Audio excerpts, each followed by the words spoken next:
Yo, what's up guys? Welcome to my YouTube channel. For today's vlog natin, pakikita naman sa atin ni Sir Edson yung kanyang ibinebentang mga upgraded na buntes. Nagkakahalaga lang naman ng 5,000 pesos na ang kumasta rin sa kanyang mga upgraded is si Ador, yung kanyang dappled na brown. Okay, tara guys, samahan nyo ako.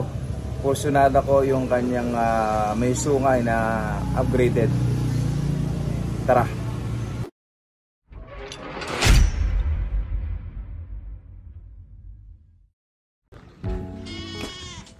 Sir, nasan yung pang out natin na upgraded yan? Itim. Tara, lapitan nga natin sir para makita.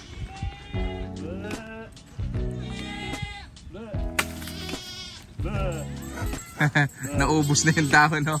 Malunggay. Ito yung pang-out po natin na 5,000. Ito, 5,000. Eh po, bubuga po ng May at si Ador din po nakabulong po yan. Nakabulong si Ador. Opo. Ayan mga katakam. Ito na po due date niyan. Itong May po na po. Ito po. Ngayong May daw po ang kapanganakan nito. Bubuga na ito.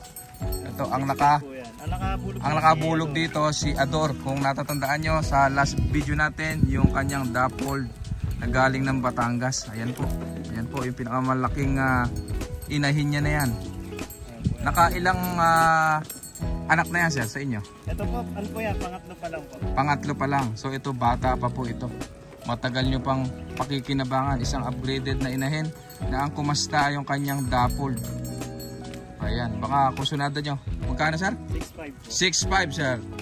Mga katakam, ito 6,500. Nire-recommend ko yung tips. Magandang inahin ito.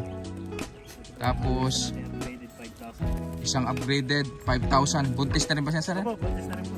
Ang kumasta? Si Ador din po. Si Ador din. Mga katakam. Oh, puro F. Ito yung anak niya yun. Dapat yung po 3 colors. Oo nga, ano. Ganda ng lumabas. Lakas po ng dugo po ni ano natin.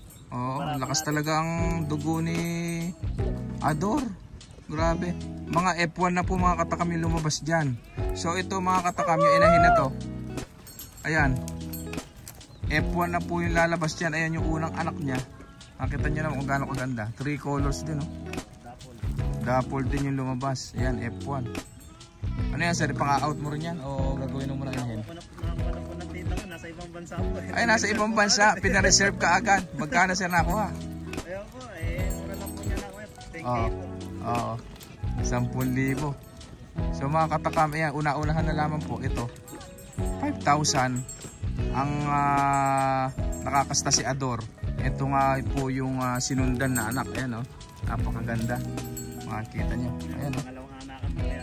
Yun po, pangatlo. Yun. Yung lalabas dito kung sakali, yun po ay pangatlo na. Kulang lang sa purga ito pero maganda ring inahin ito. Ayan. Maganda ring mag-alaga kasi nakita nyo naman ang ganda nung sinundan na anak. Ilang buwan na yan sir? Yung anak? 3 months. Pero halos sumabal na po sa ina yung laki. Oo. 3 months pa lang pero halos magkasing laki na sila nung nanay niya. Tapos ito yung isa, ano sir? Itong may guhit na ito sa tiyan. Ito, nagkakahalaga naman ito ng 6,500. Ayan. Date niya na po itong katapusan ng May. Dahil po na nasampahan po yan, December 29. December 29. Ayan. Katapusan po ng May. Mga anak na ito. Ayan. Ito, kasama natin si Sir BJ Villoso. Also known as Negro. Ayan. Ayan. Nakita nyo, ito yung pang-out natin. Ayun, 6,500 daw po ito. Ang nakakasta din ito, si Ador. Ayun. Ayan, dito lang kami nag-umpisa. Ayun. Native lang ngayon. Oo. Ito, buntis na rin, oh. Ano? Ito yung galing sa'yo. Natatandaan ko. Ano? Let's po mga laki rin. Netong ano rin po yan, kasabay niya po yan. December 29 din po nabulog. Ayun. Yun din ang kumasta. Opo, si Ador din. Puro yan po. Puro si Ador ang kumasta. Ayan, natatandaan ko nga. Ito yung naabutan ko dito na pingas yung ano. Yung ear tag. Natanggal. asan yung mga dating anak niya? Nabubuhay na may apat. Black dapple po, blackhead po yung nilabas niya. Barako nga. Isa na lang nabuhay. Opo. Ayan po siya, nakakuha na po iba. Ito pag sa gabal dun po mapupunta po yung black dapple. Ay, naka-reserve na yan, sir. Opo, yung itim po na black. Oh, ito pala, ito yung anak niya. Itong itim na to, itim ang ulo, ayun yung anak niya. So ito, naka-reserve na daw po ito sa Gabaldon. Ito, yung taga Gabaldon na subscriber natin dyan. Shout out po sa inyo dyan. Ayan. Ang gaganda ng mga kambing ni sir dito. Ayan, nag-aakyatan na sila. Mag-aalaga ka ulit sila. Alaga ulit tayo, no? Ayan, napasok na. Yung black dapple. Mukhang nakahiwala yung kulungan niya. Iba talaga pagka imported. Alagang-alaga. Nakahiwalay sa mga kasama niya. Sabagay mainam yun para namomonitor natin yung mga dumalaga na nagpapakasta na. Kasi baka ma-rape. Hindi rin maganda kapag ka nakasta ng bata.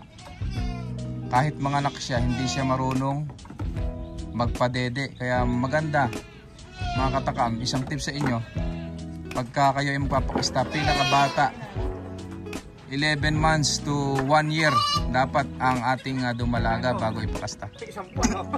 1 month old. Ayan. Tricolos. Pandapon. Ang ganda, oh. Isang buwan. Oh. 3 colors. Yan po sungay. Oh.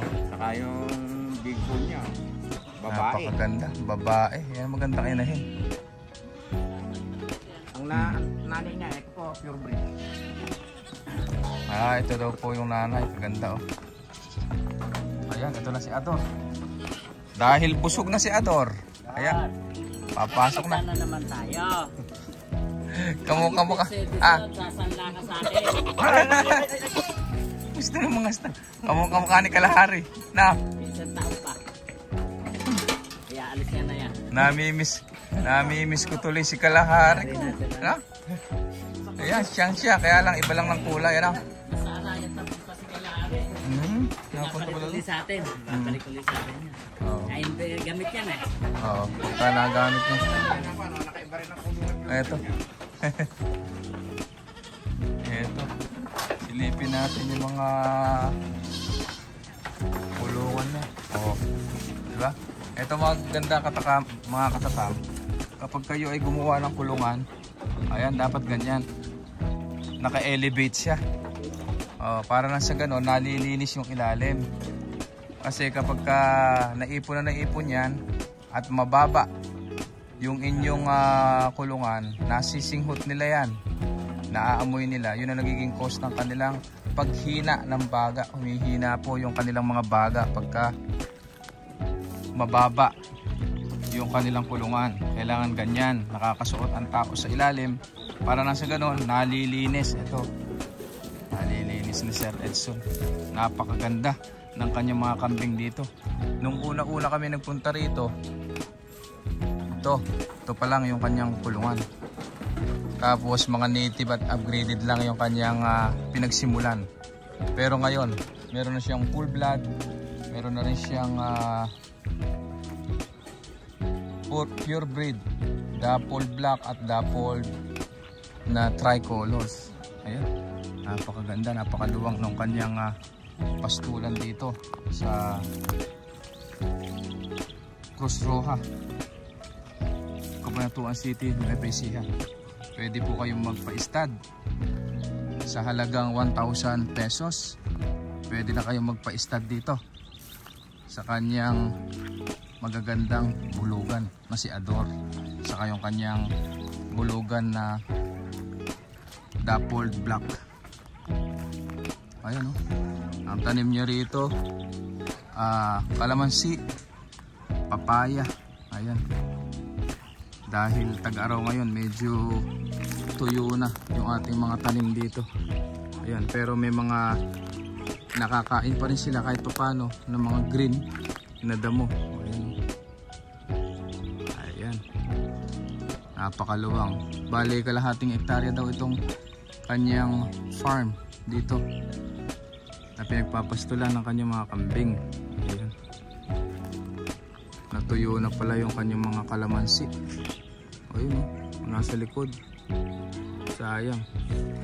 Buti medyo makulimlim ngayon. Hindi na mainit. Tayo hindi masusunog sa araw. So magpapaalam na tayo mga katakam.